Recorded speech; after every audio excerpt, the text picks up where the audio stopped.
Kingston vibre sous un soleil brûlant, 120 000 personnes marchent, 12 millions d'écoutes en ligne, un même souffle traverse l'Atlantique.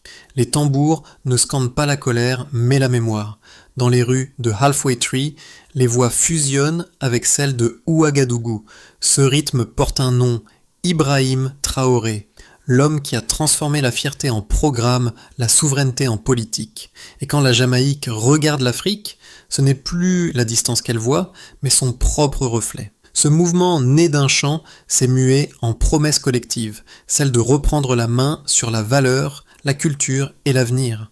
À travers les rues de Kingston, les pancartes ne réclament pas l'aide d'autrui. Elles proclament un droit, décidé pour soi-même. La Jamaïque, encore liée à 14 milliards USD de dettes extérieures, découvre dans le miroir burkinabé la preuve qu'une nation pauvre peut devenir prospère quand elle redéfinit le sens de la richesse. Sous le leadership de Ouagadougou, la souveraineté n'est plus une théorie, mais une méthode. Nationaliser, réinvestir, produire. Et chaque pas de cette marche caribéenne répète silencieusement une question. Que vaut la liberté sans maîtrise économique ? Le pari est clair. Transformer l'admiration en action, relier les jeunes des deux rives, bâtir une économie où la dette ne soit plus un héritage, mais un choix. Le rêve panafricain renaît non pas dans les discours, mais dans la preuve comptable et morale que la dignité peut générer des dividendes. Tout a commencé par un détail presque invisible. Un simple clip reggae, Hands Off Africa, enregistré à Trenchtown, devenu viral en 7 jours, avec plus de 12 millions d'écoutes. Derrière la mélodie, un message chiffré, 120 000 marcheurs, 5 continents reliés, des hashtags atteignant 210 millions d'impressions. Ce n'est plus une émotion passagère, c'est une équation socio-économique. Les chiffres tracent une trajectoire claire entre Kingston et Ouagadougou. Un flux de conscience, un transfert d'énergie culturelle, converti en capital symbolique. Dans cette onde se glisse une figure charnière, Ibrahim Traoré. En moins de 3 ans, il a nationalisé l'or du Burkina Faso, redirigé 5,6 milliards USD vers les infrastructures locales, élargi la santé rurale et offert l'école gratuite à 1,2 million d'enfants. Ces données, autrefois réservées aux rapports financiers, deviennent des refrains chantés, preuve que la politique peut être poétique lorsqu'elle parle vrai. Le peuple jamaïcain y lit une méthode. Transformer la douleur historique en moteur économique. Mais le phénomène dépasse la politique, il touche les imaginaires. Artistes, professeurs, étudiants s'emparent de ce récit comme d'un manuel d'émancipation. Les graffitis de Montego Bay côtoient les fresques d'Ouagadougou. Les voix de Bob Marley et de Thomas Sankara se rejoignent dans un même cœur. Là où jadis la traite déliait les continents, la musique les recoue. Le mouvement devient structurel, concert solidaire, cours de souveraineté économique, coopération universitaire et même projet solaire inspiré du modèle burkinabé. Cette mini-révélation, soutenue par les faits, bouleverse une logique ancienne. L'aide ne descend plus du nord, elle remonte du sud. Et si cette inversion de flux économique et moral était le véritable début du XXIe siècle africain ? Dans les ruelles de Kingston, le récit prend visage. Ce ne sont plus seulement des slogans. Des enseignants transforment leur classe en laboratoire d'économie souveraine. Des musiciens créent des ateliers Garvey, où les refrains deviennent leçons. Les radios locales diffusent les discours d'Ouagadougou comme des psaumes modernes. Le nom d'Ibrahim Traoré n'y est pas répété comme celui d'un chef, mais comme celui d'un modèle d'audace. À Montego Bay, un collectif d'artistes, Sons of Sankara, réunit peintres et rappeurs pour représenter la liberté en chiffres. 5,6 milliards réinvestis, 37% de dettes étrangères effacées. Ils traduisent les statistiques en symboles, les bilans en fresques murales. Dans un studio minuscule, des producteurs enregistrent Sovereignty Song, un morceau mêlant tambour africain et basse jamaïcaine. La chanson atteint 12 millions de vues en une semaine, plus que bien des campagnes politiques mondiales. L'émotion devient système. Ses premières retombées sont tangibles. Universités partenaires, échanges entre étudiants de Port-au-Prince et de Ouagadougou, coopératives agricoles entre Sahel et Caraïbes.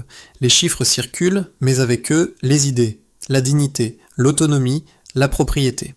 Ce n'est plus la mondialisation du capital, mais celle du courage. Et dans cette rencontre entre deux peuples séparés par des siècles d'histoire, on découvre un langage commun, celui de la valeur retrouvée. Quand un jeune Jamaïcain peint un drapeau rouge, vert et or à côté du sien, il ne célèbre pas une nostalgie, il signe un avenir. Un avenir où la musique, la mémoire et la morale se fondent en politique. Tout commence par une étincelle numérique, une vidéo, un hashtag, un refrain. Puis vient le choc visuel, celui des foules. Le 30 septembre, des milliers de personnes descendent dans les rues de Kingston, Port-au-Prince, Londres, Accra, Port of Spain et même New York.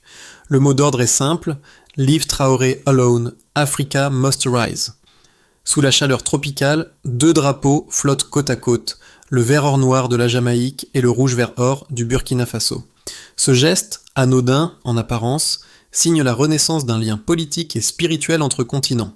À la mi-journée, des prêtres haïtiens bénissent en la marche, des étudiants des universités caribéennes lisent les discours de Sankara et de Garvey.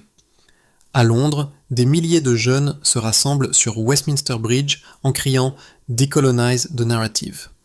À la radio, des économistes jamaïcains comparent en direct les politiques de Traoré avec celles des anciens programmes d'ajustement du FMI. Là où autrefois la dépendance se mesurait en prêt, elle se mesure aujourd'hui en prise de conscience. Les chiffres confirment cette montée en puissance. Plus de 250 millions USD collectés par des startups de la diaspora pour financer des projets technologiques entre l'Afrique et la Caraïbe, 18 millions USD versés à des fonds éducatifs dans le Sahel, 85 millions de vues cumulées pour les hashtags Africa Awakens et Unity's Power. Le digital devient levier géopolitique et la jeunesse son moteur. Puis vient le tournant émotionnel. Le sprinter Usain Bolt publie une lettre ouverte. We see you. We stand with you. 9 millions de partages en 24 heures. Ce n'est pas un geste de star, mais un acte civique. Dans un monde saturé d'images, un seul message traverse encore les algorithmes. La dignité. Ce jour-là, la marche ne s'arrête pas aux frontières physiques. Elle devient métaphore. Chaque pas posé sur l'asphalte de Kingston équivaut à 1 mètre gagné sur le terrain de la conscience mondiale. Et chaque image, chaque note, chaque tweet forme la chronique d'une insurrection morale, pacifique, mesurable, contagieuse. C'est dans ce mouvement, entre fièvre et foi, que s'ancre la nouvelle chronologie. Kingston s'éveille, Ouagadougou répond, la diaspora s'organise, l'économie suit. Un enchaînement simple, mais irréversible. L'histoire retiendra peut-être cette date comme celle où un rythme devint politique, où une chanson devint plein économique. Et dans le grondement des tambours, le monde comprit que les révolutions ne commencent plus par les armes, mais par les chiffres et les mots. Au-delà de la ferveur et des slogans, il y a les données. Elles confirment ce que les chants pressentaient. Le Burkina Faso, sous Ibrahim Traoré, a transformé les chiffres en arguments, les bilans en boussole. 3 indicateurs suffisent à mesurer l'ampleur du changement. Commençons par la nationalisation de l'or. Depuis 2022, 5-6 milliards USD, auparavant captés par des concessions étrangères, sont désormais réinjectés dans les circuits nationaux.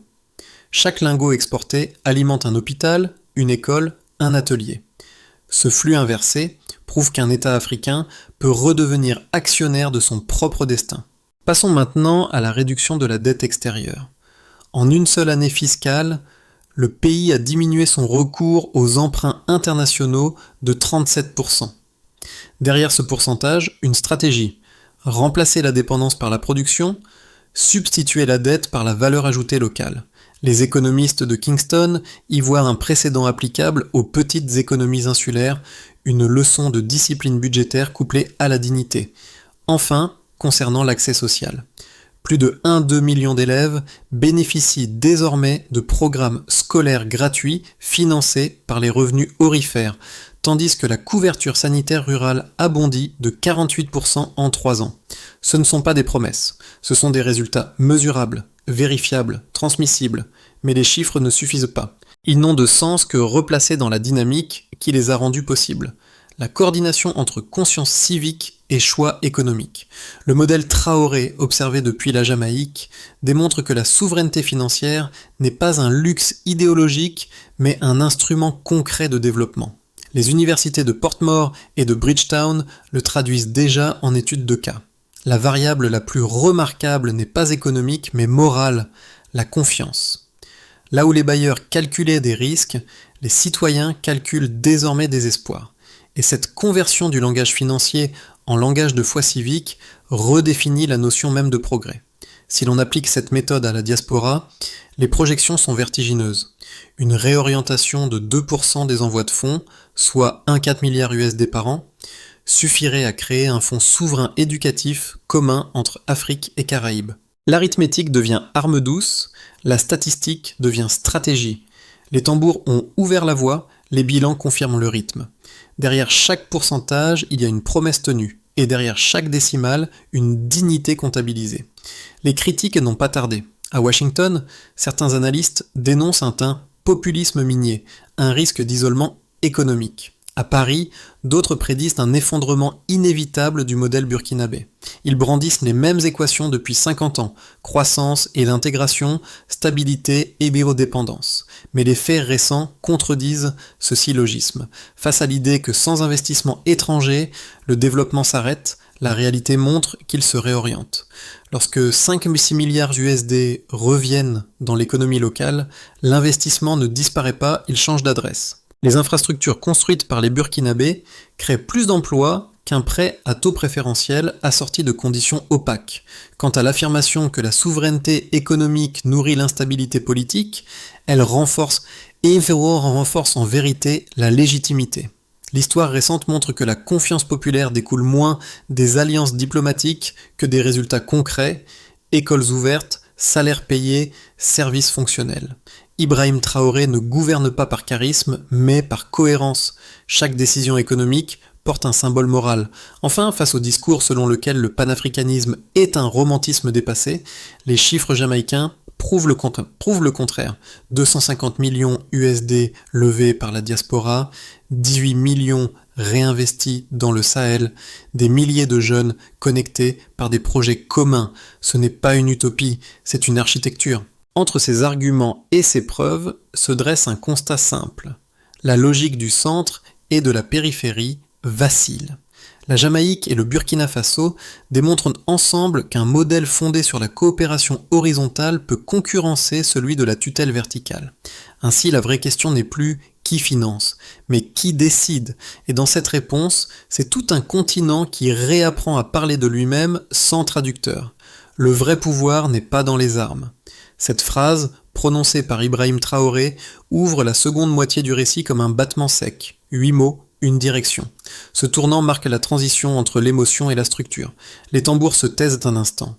Place aux chiffres, aux actes, aux alliances qui redessinent la carte morale du monde noir. À Kingston, des professeurs d'économie et des chanteurs de reggae partagent désormais la même scène. Conférences mixtes, concerts écoles, dialogues filmés diffusés en direct.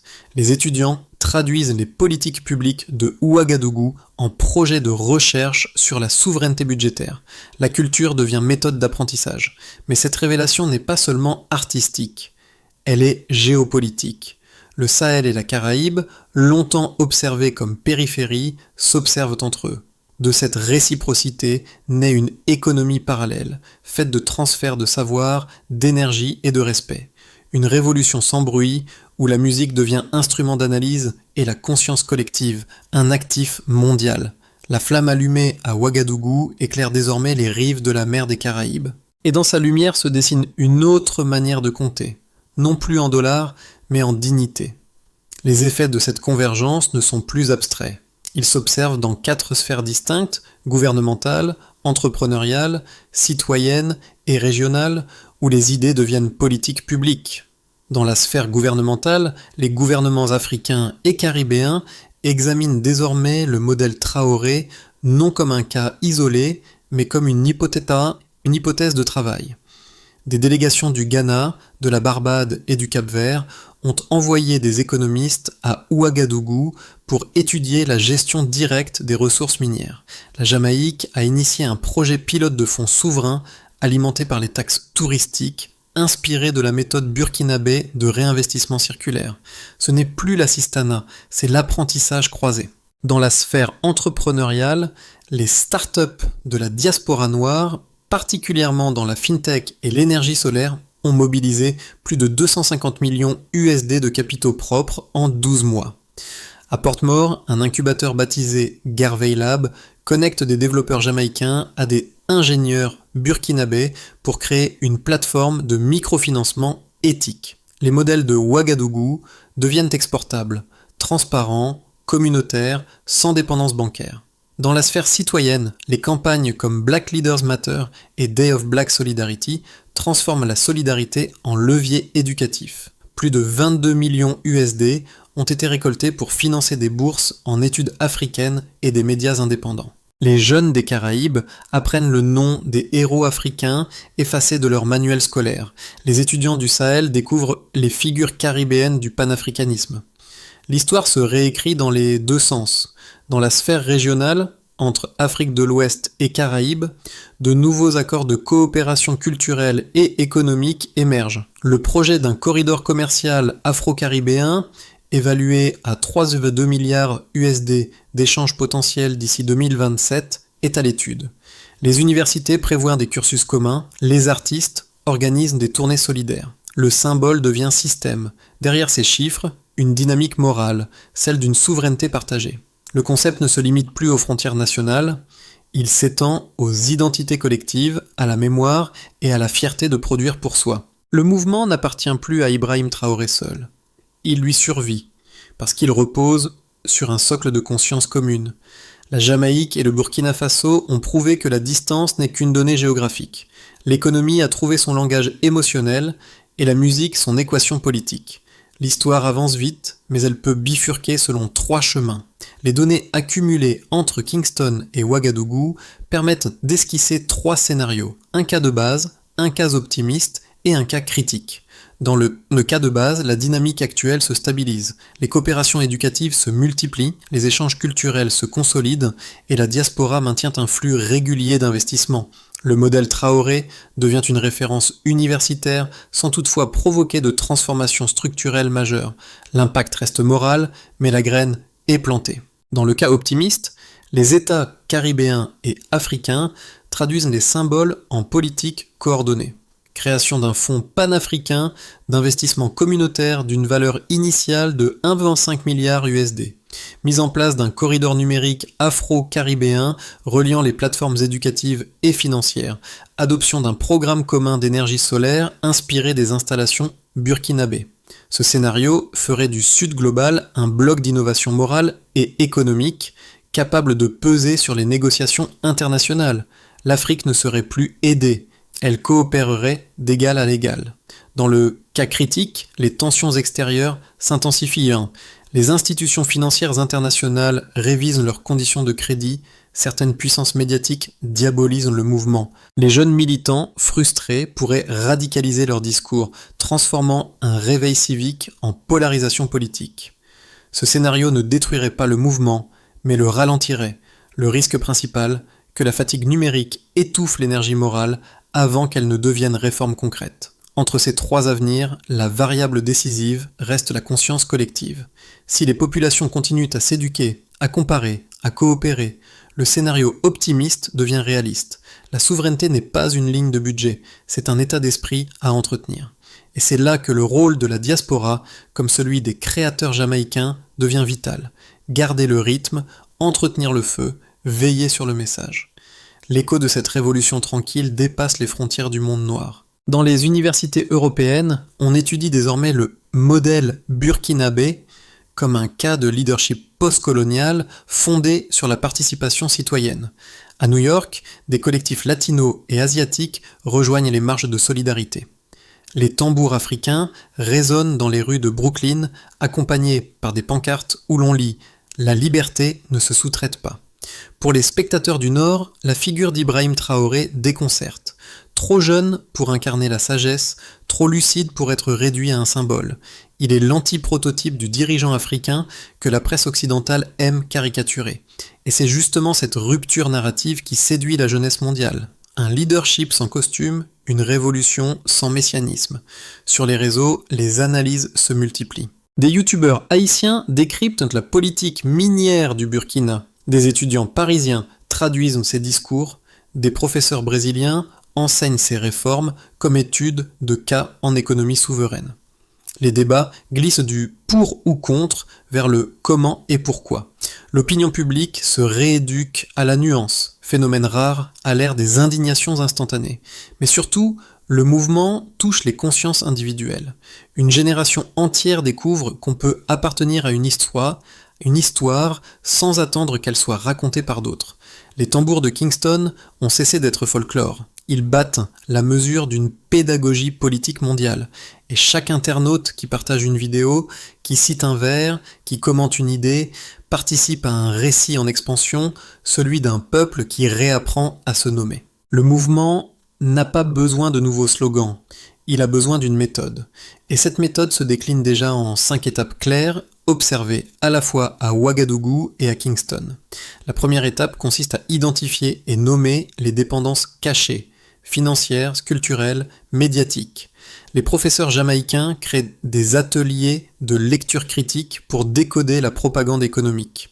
La deuxième étape vise à produire et encourager la fabrication locale, énergie solaire, artisanat, agriculture. Les coopératives burkinabées partagent leur modèle de production circulaire avec les jeunes caribéens. La troisième étape concerne le financement, canaliser les ressources de la diaspora vers des fonds souverains communs. Une réorientation de seulement 2% des envois de fonds, soit 1,4 milliard USD par an, suffirait à financer l'éducation gratuite sur 2 continents. La quatrième étape est la formation. Construire des écoles panafricaines, physiques et numériques. Les universités d'Accra, de Kingston et d'Addis Abeba travaillent à un réseau d'enseignement bilingue sur la gouvernance autonome. La 5e étape porte sur la mesure, suivre les résultats non en PIB, mais en impact social, nombre d'enfants instruits, de femmes entrepreneuses, de villages électrifiés. Chaque succès devient un argument politique et un modèle réplicable. Ce plan n'est pas théorique. Il s'appuie sur les preuves évoquées par Ibrahim Traoré. Le courage civique comme levier de développement. Les indicateurs ne remplacent pas la morale, ils la quantifient. Et lorsque la jeunesse comprend qu'elle peut suivre la trace de son propre progrès, la souveraineté cesse d'être un rêve pour devenir une compétence. Ce que la Jamaïque apprend de Ouagadougou, c'est qu'une indépendance se cultive comme une discipline. Dans les rues encore tièdes de Kingston, les fresques se multiplient. On y voit Marcus Garvey, Thomas Sankara et Ibrahim Traoré, peints côte à côte sous un même soleil. Les habitants les appellent la trinité de la dignité. Chaque visage raconte la même phrase.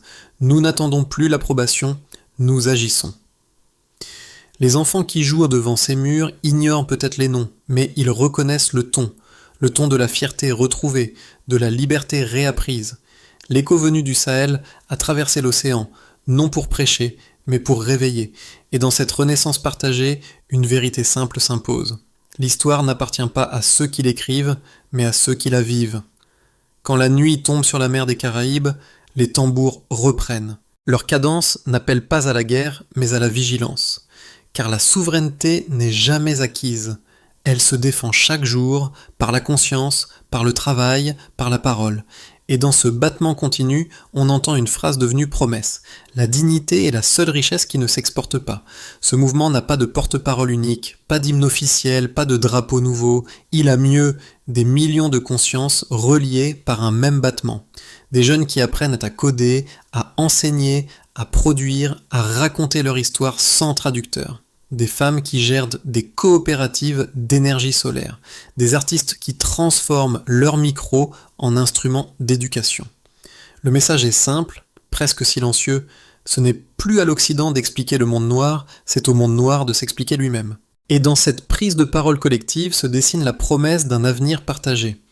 Alors, si cette histoire vous a ému, partagez-la. Si ces chiffres vous inspirent, vérifiez-les. Et si ces tambours résonnent encore en vous, écoutez-les. Car la souveraineté n'est pas un concept à commenter, mais une symphonie à poursuivre. L'Afrique et la Caraïbe n'attendent plus d'être comprises, elles s'accordent enfin. Et le refrain, désormais, appartient à tous. L'unité n'est pas un rêve, c'est un devoir. Asat samam nashava.